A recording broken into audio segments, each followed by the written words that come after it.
जो issue of share आप अध्ययन कर रहे थे, इसमें बहुत सारे टॉपिक हम लोग निकाल चुके हैं और आज हम जो डिस्कस करने चल रहे हैं वह फॉरफिचेज रीइश्यू का बात होगा। तो फॉरफिचेज रीइश्यू एक ऐसा टॉपिक है जो स्टूडेंट के लिए थोड़ा सा कन्फ्यूजन हो जाता है, लेकिन मैं प्रयास करता हूं कि आपको ये इजी कर दूं और आप अच्छे ढंग से अगर वीडियो देखते हैं तो समझ में आ जाएगा।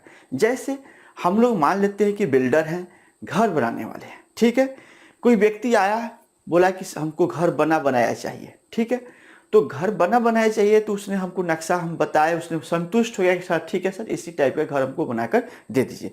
हम उसको बोले कि भाई देखिए इस घर का दाम मान लेते हैं 10 लाख रुपया है, सपोज डेट, कोई जरूरी नहीं 10 लाख होगा। और हम बोलेंगे घर उसी वक्त आपका बनाना चालू करेंगे जब आप हमको पैसा देंगे तब। तो कोई भी आदमी जो होता है ना, जो इंस्टॉलमेंट पेमेंट करता है, तो उसके पीछे रीजन होता है कि गोटा पैसा एक बार उसके पास नहीं होता है, इसलिए वो चाहता है कि इंस्टॉलमेंट में दे। हमने उसको शर्त लगा दिए कि भाई देखिए ये जो पैसा है आप 2 लाख एक फर्स्ट इंस्टॉलमेंट में देना होगा, सेकेंड इंस्टॉलमेंट में 3 लाख और फिर उसके बाद थर्ड इंस्टॉलमेंट में 2 लाख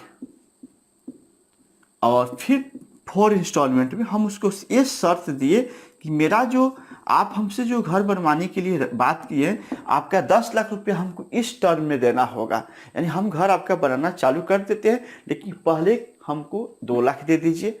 उसने मान लिया, कोई दिक्कत नहीं है। जब उसने मान लिया तो फिर पहला इंस्टॉलमेंट, दूसरा इंस्टॉलमेंट, तीसरा, चौथा, इस तरह हमको पैसा देता। अगर हमने शर्त यही लगा दिए हैं कि आपका लास्ट इंस्टॉलमेंट जब पेमेंट कर दीजिएगा तो हम आपको बना बनाया घर आपको सौंप देंगे, आपके हैंड ओवर कर देंगे, क्लियर। लेकिन पहला लास्ट इंस्टॉलमेंट का पेमेंट जब तक नहीं कीजिएगा तब तक आपको घर हैंड ओवर नहीं करेंगे, ठीक है। तो उसने जनवरी महीना में ये पेमेंट कर दिया, मान लेते हैं ये फरवरी में पेमेंट कर दिया, ये मार्च में पेमेंट कर दिया। अप्रैल में जब बात आई है तो उसके पास ये पेमेंट 3 लाख को कर देता, तो हम उसको उसका बनाया हुआ घर हैंड ओवर कर देते, क्लियर। आज घर भी ऐसे बनता है, ठीक है। अब जरा सवाल सोचिए कि यह पेमेंट किया, यह भी कर दिया, ये भी कर दिया। यहाँ जो आया है लास्ट वाले में, तो लास्ट वाले में उसको 3 लाख देना था, 7 लाख ऑलरेडी दे चुका है आपको, 7 लाख रुपया ऑलरेडी आपको दे चुका है। आपको 3 लाख ले लेते तो उसका हाउस, उसका घर बनाया जो बनवाया है हम लोग से बिल्डर होने के नाते, हैंड ओवर कर देते। लेकिन उसने 7 लाख रुपया पेमेंट कर दिया, 3 लाख रुपया नहीं पेमेंट किया। तो नहीं पेमेंट किया तो इसको कॉल इन एरियर शेयर के वाले चैप्टर में बोला जाता है भाई कि कॉल इन एरियर हो गया। तो कॉल इन एरियर का नियम है कि उसमें जो शेयर होल्डर पैसा नहीं चुकाता है तो उससे हम उसको इन्फॉर्म करते हैं कि आपको एक चांस और देते हैं कि फलाने तारीख तक पैसा चुका दीजिए, कि हम आपका जो, लेकिन वह नहीं चुकाता है तो हम चाहे तो उस पर केस भी कर सकते हैं। लेकिन आज के डेट में भारत सरकार में, भारत के जो केस कानून का प्रणाली, उसमें केस करिएगा तो बड़ी आपका भी पैसा खर्च होगा, फायदा कुछ नहीं होता है।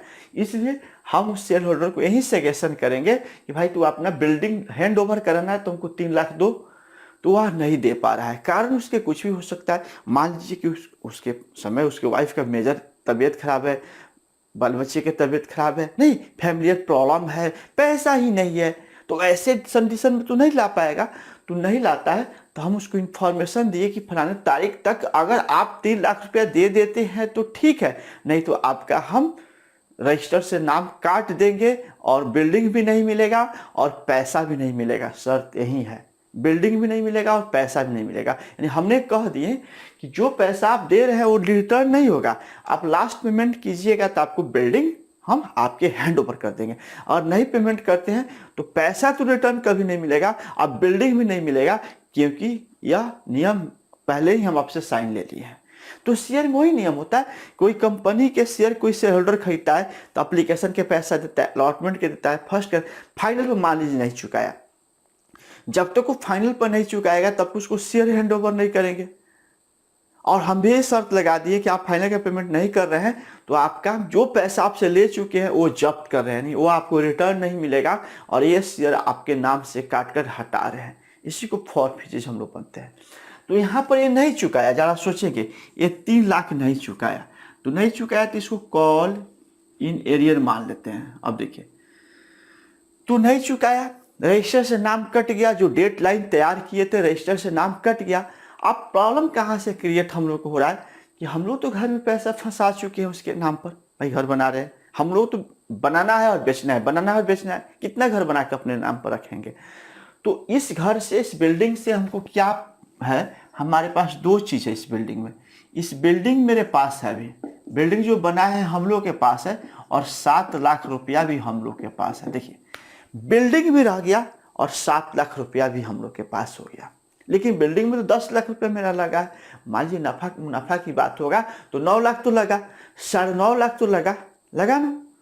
तो हम लोग क्या करेंगे, अब बिल्डिंग बनाने वाले हम लोग नहीं बिजनेस कर रहे हैं, तो कितना बिल्डिंग लोग नहीं लेगा तो अपने पास रखेंगे, उसको बेचेंगे, तो उसको मार्केट में इस बिल्डिंग को दोबारा बेच देंगे। और इस बिल्डिंग पर ऑलरेडी हम लोग 7 लाख रुपया इस पार्टी से ले चुके थे। मतलब निकल के आ रहा कि जो बिल्डिंग पर हम लोग पैसा प्राप्त कर लिए हैं वो हम लोग रख लेंगे। अब बिल्डिंगों रख लेंगे, यानी इसमें शेयर होल्डर को बहुत बड़ा नुकसान हुआ। यानी बिल्डिंग लेने वाले को क्या नुकसान हो गया, उसका 7 लाख रुपया भी रख लेंगे हम, और घर भी नहीं देंगे। तो यही पहले से हम शर्त बना के रख दिए थे कि भाई आप पूरा पैसा दीजिएगा तभी बिल्डिंग हैंड ओवर करेंगे। बीच में आप भागते हैं तो जो पैसा आप दे चुके हैं वो हम रख लेंगे, नहीं देंगे, बिल्डिंग भी नहीं देंगे। क्लियर। तो यहाँ पर बिल्डिंग भी हम रख लिए उसका, और 7 लाख रुपया भी रख लिए। चलिए, हम लोग के पास तो 7 लाख रुपया आ गया है। अब इसका नुकसान के बारे में नहीं सोचिए, हम लोग कंपनी वाले हैं, अपने फायदा के बारे में सोचते हैं। क्लियर, हम लोग अपने फायदा के बारे में सोचते हैं। तो हमारे पास अभी के डेट में प्रेजेंटली 7 लाख रुपया उसका मिल चुका है। यानी इस बिल्डिंग में हम लोग का कितना रुपया और फंसा हुआ है ये देखना है। तो इस बिल्डिंग में 10 लाख मूल्य इस बिल्डिंग का है। इस बिल्डिंग का मूल्य कितना तय किया गया था, 10 लाख तय किया गया था। तो 10 लाख जो तय किया गया था, ये 10 लाख में हम लोग को 7 लाख ऑलरेडी आ चुका है। इसलिए ड्यूज देखा जाए तो 10 लाख में से 7 लाख को जब घटा दीजिएगा तो आपके पास 3 लाख रुपया और इस बिल्डिंग में फंसा है। अब देखिए, बड़ा सोचिएगा, तो ये बिल्डिंग हम लोग के हैंड में है और इसमें 7 लाख रुपया ऑलरेडी हम लोग रिकवर कर चुके हैं, और 3 लाख और मिल जाता तो उसको बिल्डिंग दे देते। लेकिन अब तो चला गया, उसको भगा दिया गया, नाम काट कर हटा दिया गया, जब्त कर दिया गया उसको। अब हमारे पास इस बिल्डिंग में 3 लाख रुपया और फंसा है, और इस बिल्डिंग को हम दूसरे के हाथ से बेचने की कोशिश करेंगे। तो इसको बोला जाता है री इशू। हम लोग कंपनी के लैंग्वेज में बोलेंगे री इशू, री शेयर के यहाँ री इशू बोला जाएगा, री इशू। ठीक है, री इशू हम लोग करेंगे। तो देखिए, इस बिल्डिंग में वाकई में हम लोग को देखा जाए तो मात्र 3 लाख ही फंसा है। 7 लाख तो ले चुके हैं ऑलरेडी, हमारा पूंजी उसमें 3 लाख फंसा है। तो उस बिल्डिंग को हम लोग 3 लाख में बेच देते हैं तो कोई दिक्कत नहीं है। लेकिन 3 लाख में क्यों बेचेंगे, 3 लाख में हम लोग क्यों बेचेंगे भाई? 10 लाख का बिल्डिंग में भले वो नहीं लिया, भले उससे हम 7 लाख रुपये हैंड ओवर कर लिए, लेकिन हमारे पास तो बिल्डिंग 10 लाख का है। तो हम लोग क्या करेंगे, अब थोड़ा सा मुनाफा कमाने का प्रयास करेंगे। इसलिए कोई शेयर होल्डर भागता है तो भाग जाओ, कोई दिक्कत नहीं है, हम दूसरे से बेच देंगे। यानी मतलब निकल के आ गया, सिंपल फंडा निकल के आ गया। इसी पर समझ लीजिए, इस पर ही समझ लीजिए थोड़ा देर के लिए। एक कैलकुलेटर, अब मान लीजिए कोई हमारे अगल बगल के लड़का है लेने वाला था, हमने बोला कैलकुलेटर इंस्टॉलमेंट में देंगे आपको, किस्त में देंगे, और इस कैलकुलेटर का दाम मान लेते हैं 1000 रुपया है। ठीक है, हम बोलेंगे भाई इसमें 250 4 बार पैसा देना है। कैलकुलेटर पहले नहीं दे रहे हैं, पहले पैसा ले रहे हैं। तो हर महीना 250 लिया के दे रहा है, पहले का महीना, दूसरा का, तीसरा का, 3 गो महीना वो हमको दे दिया, 750 रुपया दे दिया। हम बोले हैं कि भाई तुम जो 250 लास्ट वाला दे देगा तो तुमको कैलकुलेटर दे देंगे। वह 250 नहीं दे पाया, लेकिन 750 दे दिया। लेकिन कंपनी का एक्ट कहता है, नियम करता है, प्रावधान कहता है कि भाई उसको हम उसी वक्त इसको हैंड ओवर करेंगे जब फुल पेमेंट कर देगा तब। उसी प्रकार बिल्डिंग में क्या कर दिया था, ये 7,000 पेमेंट कर दिया, 3,000 नहीं पेमेंट किया। इस कारण इसका नाम रजिस्टर से क्या किया, काट दिए। तो काट दिए तो मेरे पास तो बिल्डिंग बच गया, और बिल्डिंग में 7 लाख रुपया मिल चुका था। हमारा एक्चुअल पूंजी हम लोग का अपना उसमें कितना रुपया फंसा है, 3 लाख फंसा है। तो हम 3 लाख में बेच देते हैं तो कोई नुकसान नहीं है। अब जरा सोचिए, कोई शेयर होल्डर अगर भाग जाता है, उस शेयर होल्डर को दोबारा बेचा जाए तो आसानी से बिक जाता है ना, आसानी से बिक जाता है। क्योंकि हम भी क्या करेंगे, हमको 3 लाख में बेचेंगे तो कोई घाटा नहीं लगेगा। हाँ, 2.5 लाख में बेचेंगे तो घाटा, तो 2.5 लाख में नहीं बेच सकते आप, घाटा लगेगा, नहीं बेच सकते कभी। तो हम अगर 4 लाख में बेचते हैं तो 4 लाख में बेचते हैं, ऑलरेडी 7 लाख मिल चुका है, तो 4 लाख और 7 लाख 11 लाख हो गया आपका टोटल इस बिल्डिंग पर। 1 लाख मुनाफा आया, 1 लाख मुनाफा आया। तो हम 4 लाख में भी नहीं बेचेंगे, हम और 9 लाख में बेचेंगे तो बिक जाएगा भाई। 9 लाख में बेचेंगे तो आराम से बिक जाएगा। कोई सोचेगा भाई 10 लाख का बिल्डिंग था, नहीं लिया, 9 लाख में हमको दे रहा है, 1 लाख फायदा हो रहा है, उस लेने वाला भी क्या करेगा, जल्दीबाजी में आएगा। तो हम चाहें तो इससे 3 लाख से ज़्यादा में हम बेच सकते हैं, 3 लाख में बेच सकते हैं, और हम चाहे तो मतलब जितना में बेच सकते हैं, घाटा के रोजगार नहीं करेंगे। तो मान लेते हैं इस 3 लाख रुपया फंसा, इस पर नहीं ध्यान देंगे। अब हम यहाँ पर देखें, हम इसको मान लेते हैं 6 लाख में बेच रहे हैं। कितना बेच रहे हैं, 6 लाख में, रीइश्यू मतलब दोबारा बेच रहे हैं। तो दोबारा इस बिल्डिंग पर हमको 6 लाख रुपया मिला। अब पहले से कितना मिला है देखेंगे, पहले से तो 7 लाख लेकर रखिए लिए थे, उसको भगा दिए, उसका नाम रजिस्टर से काट दिए, हटा दिए। 7 लाख आप ऑलरेडी ले लिए, और इशू कितना में किए, 6 लाख में, दोबारा बेच दिए 6 लाख में। बिल्डिंग तो चला गया, अब 6 लाख में उसको बिल्डिंग लिया। बिल्डिंग लेने वाले को देखिए दूसरका को क्या फायदा हुआ, दूसरका को यही फायदा हुआ कि 10 लाख के बिल्डिंग 6 लाख में उसको मिल गया। तो एक ही बार में पेमेंट कर देगा, वन टाइम पेमेंट कर देगा, उसको फायदा हो गया। सेकेंड वाले के हैंड ओवर किए तो फायदा हो गया, लेकिन हम लोग भी तो फायदा हो गया। हम लोग को 7 लाख ऑलरेडी इस पार्टी से पैसा ले लिए थे, और 6 लाख में दोबारा बेचे, तो 7 लाख 6 लाख 13 लाख रुपया आ गया।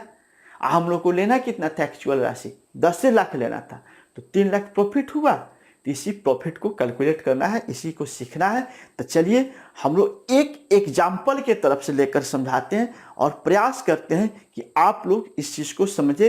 ये थोड़ा सा बच्चे पर लोड पड़ता है, टफ होता है, लेकिन मेरे समझ से अगर ईमानदारी से पढ़ा जाए तो कोई चीज़ टफ नहीं होता है। तो आइए एग्जाम्पल एक लेते हैं।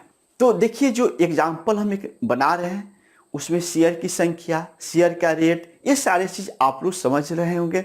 अगर ये शुरू से बहुत लंबा चैप्टर था, आज हम लोग लास्ट फेज में हैं, लेकिन इस महीना में हर हाल में, सब इस महीना नहीं, ये बहुत जल्दी 20 तारीख तक हम चैप्टर ख़त्म करने का प्रयास करेंगे, ठीक है। तो आइए यहाँ पर देखते हैं हम लोग। यहाँ पर सबसे पहले एक टेबल लेते हैं, जिस वर्किंग टेबल के रूप में हम बनाते हैं। अब इसमें सबसे इम्पोर्टेंट क्या है, number of share. Number of share मान लेते हैं, शेयर की संख्या मान लेते हैं 10,000 है, शेयर की संख्या मान लेते हैं 10,000, RS 10 रुपया। क्लियर। इसमें आप लोग पढ़े थे, कॉल लिखा जाता है, ड्यू लिखा जाता है, और रिसीव लिखा जाता है। ये टेबल आपको बहुत इंपॉर्टेंट है। मान लेते हैं बुक में लिखा है 1 रुपया अप्लीकेशन, 3 रुपया अलॉटमेंट, फर्स्ट कॉल 4 रुपया, और फाइनल कॉल पर 2 रुपया। ऐसे मान लीजिए सवाल में लिखा है, सवाल समझ सकते हैं। सवाल में ऐसा लिखा है कि भाई 5,000 10,000 शेयर का एप्लीकेशन प्राप्त हो गया 10 रुपये के दर से, जिस पर कॉल का रेट ए है, ठीक है, कोई दिक्कत नहीं है। सारे शेयर का पैसा प्राप्त हुआ, सारे शेयर का पैसा प्राप्त हुआ, ऑल शेयर का पैसा रिसीव किए। 1 share holder on the last call पर, फाइनल कॉल पर भाग गया, जिसके पास 300 शेयर था। कितना शेयर था, 300 शेयर था। चलिए कोई बात नहीं है। तो 10,000 है, 10,000 है मल्टीप्लाई 1, 10,000 है मल्टीप्लाई 1, इसमें कोई दिक्कत नहीं होगा। 10,000 मल्टीप्लाई 3 है। ये आपको इसमें पहले से पढ़ाया जा चुका है, इस पर ज़्यादा मुंह दुखवाने की आवश्यकता नहीं है। 4 है। यहाँ पर आप डिस्कस करते हैं 2 रुपया, और यहाँ डिस्कस करते हैं गुना 2, और माइनस 300 गुना 2। ये बहुत अच्छा चीज़ है। आपको देखिए, अब इस टेबल की देखने के बाद आपको ऑटोमेटिक समझ में आ जाएगा कि शेयर की संख्या 10,000 का आवेदन आया, 10 रुपया है, रेट ये दिया हुआ है, जिसमें एक व्यक्ति जिसके पास 300 शेयर था वो फाइनल पर अब्सेंट हो गया। फाइनल पर अब्सेंट हो गया। अगर यहाँ तक हम बनाने के लिए कहें तो लगभग सभी बच्चे से बन जाएगा। तो यहाँ तक बनाने के लिए कहें तो एप्लीकेशन की आप 2 एंट्री आराम से कर सकते हैं, कोई दिक्कत नहीं होगा। ये पहले पढ़ाया जा चुका है, इसलिए ज़्यादा समय इस पर हम नष्ट नहीं करेंगे। इसके बाद थर्ड नंबर, इसका भी एंट्री हो जाएगा। उसके बाद फर्स्ट कॉल का भी एंट्री आपसे आराम से हो जाएगा, फर्स्ट कॉल में नहीं ध्यान रखना है, ठीक है। और फाइनल कॉल का भी एंट्री आपसे हो जाएगा, यानी 7 और 8, यानी मतलब निकल गया फाइनल में भी एंट्री आपको होने का चांस बनता है। फाइनल में 2 एंट्री इसका, 2 एंट्री इसका, 2 एंट्री इसका, 2 एंट्री इसका, आप कर लेंगे, कोई दिक्कत नहीं है, इसमें कॉलियर शो कर लेंगे। हमको जो आज मेन पॉइंट डिस्कस करना था जब्ती रेशो, जब्ती और रेशो। देखिए तो ये 8 एंट्री करने के बाद तब हम डिस्कस कर रहे हैं 9 नंबर एंट्री, 9 नंबर, ठीक है। 9 नंबर एंट्री के लिए हम एक डायग्राम ले लेते हैं। आप समझ सकते हैं कि डायग्राम बिना खींचे हम जर्नल एंट्री नहीं बना सकते। अब गौर से देखेंगे इसमें करना क्या है आपको, सिंपल फंडा। 9 नंबर एंट्री पर बात करते हैं। 9 नंबर एंट्री 9 में हम लिख देते हैं हिंदी में जब्त के लिए, यानी इंग्लिश में इसको बोला जाए जब्त के लिए, फॉर फीचेज, फॉर फीचेज। क्या लिखेगा, फॉर फीचेज, मतलब लिखना नहीं है, ये ध्यान रखना, ये समझाने के दृष्टि से लिखते हैं कि बच्चे को वही चीज़ वहीं पर समझ में आ जाए। आप लोग स्टूडेंट होने के नाते नहीं लिखेंगे, मतलब ये फॉर फीचेज का एंट्री है। तो आपको फॉर फिजिक्स की एंट्री सिखाया गया था, रूल में तो आपको पता ही क्या था, रूल आपको पास होना चाहिए, नहीं तो आप फिर नहीं हो पाएगा। तो यानी इस यूट्यूब पर जो बच्चे आज की क्लास देख रहे होंगे नए जो है, तो उन लोगों को बताते हैं कि उन लोगों के लिए आभा अकेडमी ऐप में जाकर करना पड़ेगा। उसका कुछ पेड चार्ज है, उसको चार्ज पेड करने के बाद सारे रूल आपको मिलने लगता है, ठीक है। या ये यहाँ से कुछ नहीं मिलता जब तक आप आभा अकेडमी ऐप डाउनलोड नहीं करते हैं। वहाँ जाकर हमको कंसल्ट करिएगा, तब वहाँ से सारी प्रक्रिया बताया जाता है, ठीक है। चलिए, तो यहाँ पर जो एंट्री है शेयर कैपिटल अकाउंट डीआर, गौर से देखेंगे ये शेयर कैपिटल अकाउंट जब भी जब्त होता है तो पहले नंबर एंट्री में होता है। उसके बाद ध्यान रखना है कि किस कॉल का नाम लिखा जाए। तो ये याद रखिएगा मेमोरी में, जिस कॉल पर एरियर हो, जिस कॉल पर एरियर उसका नाम लिखा जाता है। तो इधर आगे एनालाइज करते हैं, तो अभी कॉल एरियर किस पर, ओनली फॉर फाइनल पर है, इसलिए यहाँ पर शेयर फाइनल लिखेंगे, यहाँ पर शेयर फाइनल लिखेंगे, फाइनल अकाउंट। कब लिखेंगे, सिर्फ शेयर फाइनल पर। अगर इस पर भी कॉल एरियर रहता और इस पर भी कॉल एरियर रहता तो आपको पहले शेयर फर्स्ट कॉल लिखना पड़ता, तो शेयर फाइनल कॉल लिखना पड़ता। अगर इस पर भी एरियर है, इस पर भी एरियर है, इस पर भी एरियर है, तो तीनों का नाम लिखा जाता है। यानी इसके नीचे ये फिक्स एंट्री नहीं है कि भाई एक ही रहेगा, जिस पर कॉल एरियर रहेगा उसका नाम रहता है। संयोग से फाइनल पर फाइनल लिख दिया, और सबसे अंत में शेयर फॉर फीचेज लिखा जाता है। सबसे अंत में शेयर फॉर फीचेज लिखा जाता है। उसके बाद हम नरेशन लिखिएगा, नरेशन पर डिस्कस नहीं करेंगे, नरेशन लिखना है, नरेशन मस्ट होता है। ये हुआ आपका जब्ती का एंट्री। एक किस चीज़ का एंट्री हो गया, फॉर फीचेज, हरण, हिंदी में जो वो सब कुछ चलता है, ठीक है। फॉर फीचेज कहिए, जब्त कहिए, हरण कहिए। अब इसके अमाउंट को पुट कैसे करेंगे उसको ध्यान से देंगे, यानी हम लोग ऑलरेडी पढ़ चुके हैं। आज हमारे जो मेन पॉइंट है उस पर चलेंगे। 300 शेयर गुना 10 रुपया, यानी 300 शेयर लेकर भागा है 10 रुपये के दर से, तब पूरा कॉलिंग हो गया था, लिख देंगे। अब इसके सामने 3000 के बराबर हो गया, यहाँ पर 3000 लिखेंगे। यहाँ पर 600 रुपया नहीं मिला, इसको देखा जाए रुपया के रूप में, 300 गुना 2 600 रुपया हुआ। 600 रुपया यहाँ पर आपको जना देना है, किसके सामने, शेयर फाइनल कॉल के सामने। शेयर फाइनल कॉल में 600 जना देना है। अब क्या करना है, इस 3000 में से 600 घटा देना है, और 600 घटा देना है, जो अमाउंट बचेगा 2400 वो यहाँ पर हो गया। क्लियर। तो ये ध्यान रखना है कि आपको ये 600 रुपया इसमें से घटाने के बाद जो रुपया बचेगा वो आपको फॉर फीचेज हो गया। फॉर फीचेज अमाउंट जानते क्या है, फॉर फीचेज के अमाउंट है कि वो रुपया आपको मिल चुका है। जिससे अलमारी पर 7 लाख रुपया मिला था, हम पूछे कि शेयर होल्डर पर कितना पैसा आपको मिला है, तो आपको बोलना पड़ेगा कि 2400 रुपया हम लोग को मिल चुका है। 2400 रुपया, यानी 600 लेकर भागा। जैसे देखिए 300 शेयर परचेज किया था, 10 रुपया के दर से चुका था, तो 3000 मेरे पास आता, लेकिन नहीं आया है, मात्र 600 फाइनल में भाग गया है। तो भाई 2400 दे दिया, वही 2400 तो जब्त कर लिए, वही रख लिए कि भाई तुमको नाम काट के हटा रहे, तू जाओ। अब 2400 रुपया तो ऑलरेडी हम रख लिए। अब दोबारा आते हैं, अब एक सवाल पॉइंट आज बढ़ेगा, क्योंकि फॉर फीचेज तो हम लोग पढ़ लिए हैं। फॉर फीचेज पिछले सारे वीडियो में 4-5 दिन से पढ़ा रहे थे। आज मेरा मकसद है इस शेयर होल्डर को जिसको जब्त किए उसको एक इंफॉर्मेशन देंगे, रिटेन फोनिंग जो है देंगे, और उसके बाद उसका टाइम लाइन खत्म हो जाएगा। अगर दे देता है तो ठीक है, उसका एंट्री अलग होता है। अगर वह किसी कारण से नहीं देता है तो जनरली मान के चलिए कि दोबारा वो नहीं दे रहा है, मान के चलिए।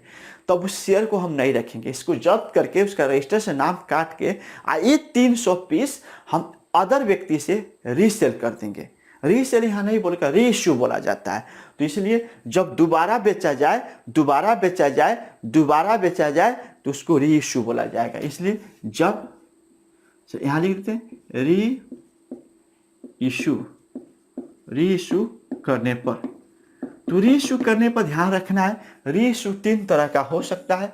3 तरह का हो सकता है। 10 का शेयर है, 10 रुपये के शेयर है, 8 रुपये में बेच सकते हैं, 10 रुपये में बेच सकते हैं और 12 रुपये में बेच सकते हैं, कोई दिक्कत नहीं है। यानी दाम के दाम बेच सकते हैं, दाम से कम बेच सकते हैं और दाम से ज़्यादा बेच सकते हैं। यानी एड्स, डिस्काउंट और प्रीमियम तीनों एक्टिव हो गया है यहाँ पर। तो इसलिए जब रीइश्यू करते हैं ना, तो हम लोग का पूंजी तो कम ही फंसा है, 600 फंसा है, तो ज़्यादा के सवाल में डिस्काउंट वाला मिलता है। मतलब 8 रुपये के दर से बेचेंगे, 8 रुपये 24 रुपये, यानी जिस दर से बेचे। क्लियर?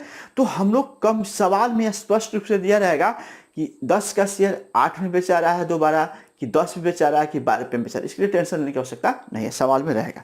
चलिए मान लेते हैं कि हम लोग जो सवाल उदाहरण लिए हैं तो उसमें लिखा हुआ है कि रीइश्यू 7 रुपये, रीइश्यू 7 रुपये, यानी रीइश्यू कितना पर करना है? 7 रुपये के दर से करना है।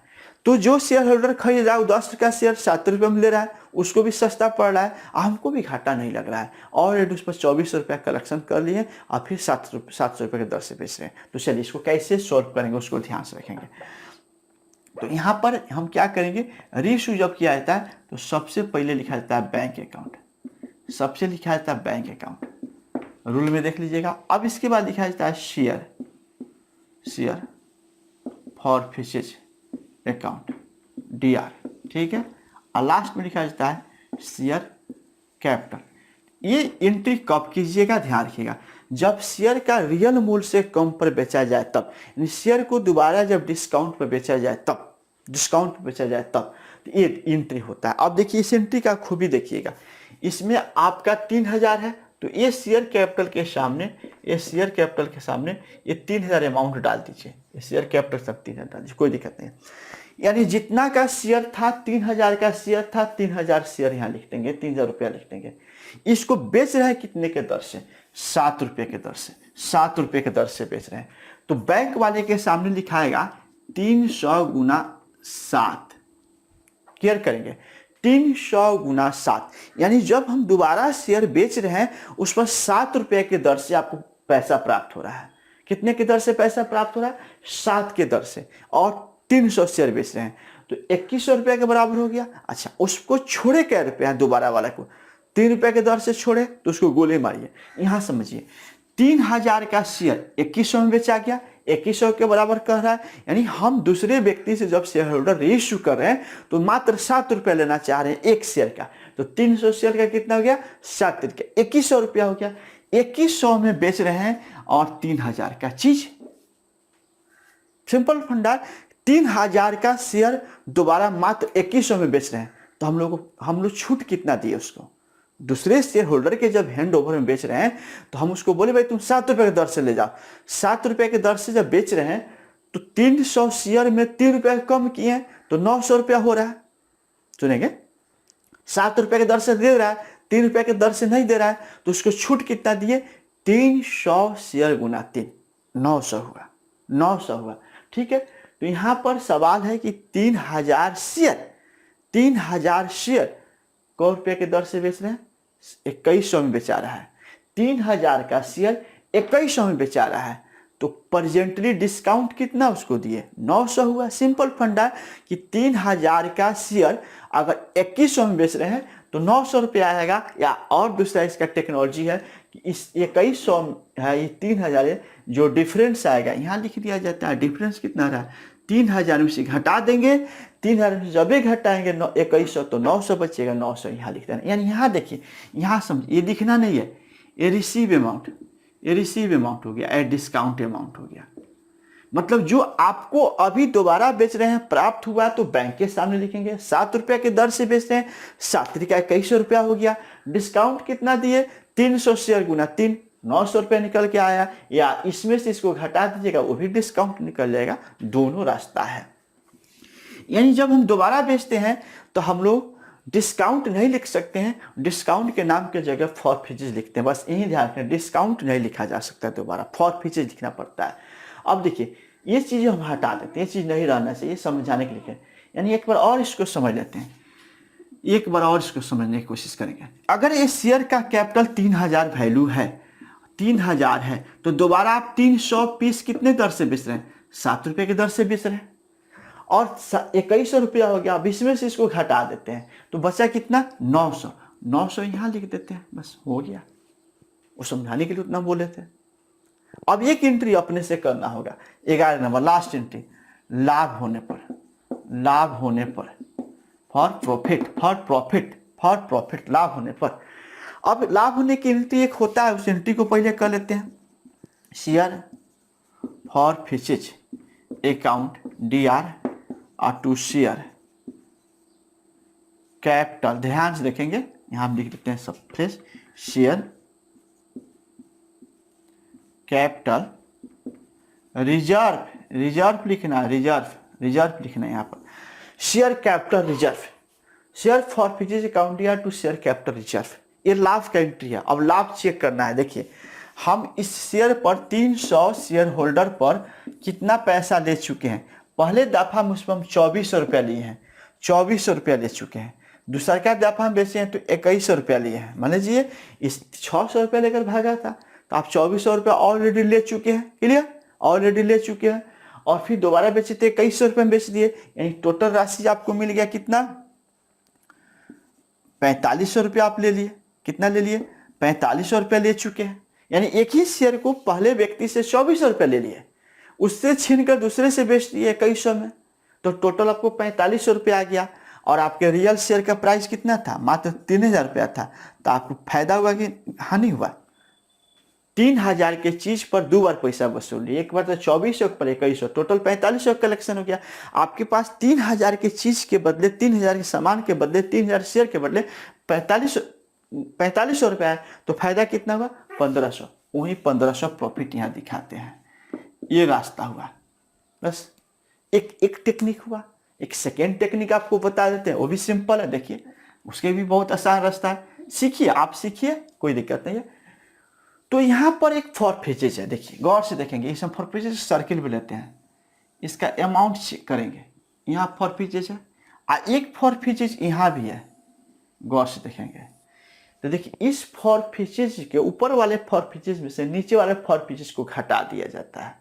तो 2400 में से 900 घटाएंगे तो कितना आएगा? 1500 आएगा। ये भी रास्ता है, ये भी रास्ता है। दोनों रास्ता में जो आपको लाइक करे उसको करेंगे। एक बार और सुनेंगे, ये 3000 शेयर होल्डर पर ऑलरेडी आप 2400 रुपया दूसरे पहले दफा में प्राप्त कर लिए थे। यहाँ गौर से देखेंगे, दूसरे बार में 2100 रुपया प्राप्त कर लिए, टोटल 4500 प्राप्त हो गया। 3000 में आप का शेयर 4500 जब वसूल करेंगे तो प्रॉफिट कितना होगा? 1500 होगा। वहीं 1500 प्रॉफिट में दिखाना था। एक तरीका हुआ। दूसरा तरीका है कि ऊपर के फॉर फीचर्स में से, ऊपर के फॉर फीचर्स 24 है, नीचे के फॉर फीचर्स 9 से घटा देंगे, जो बचेगा वही प्रॉफिट निकलता है। दोनों रास्ता से प्रॉफिट निकलता है। तो आशा करते कि आप लोगों को निश्चित रूप से समझ में आया होगा, और फिर हम कुछ नया कल लेकर इसको आएंगे। एक सप्ताह आराम से रीइश्यू फॉर फीचर्स चलेगा, आपको हड़बड़ाना नहीं है। फिर हम आपके साथ मिलेंगे। सबका दिन शुभ मंगलमय हो।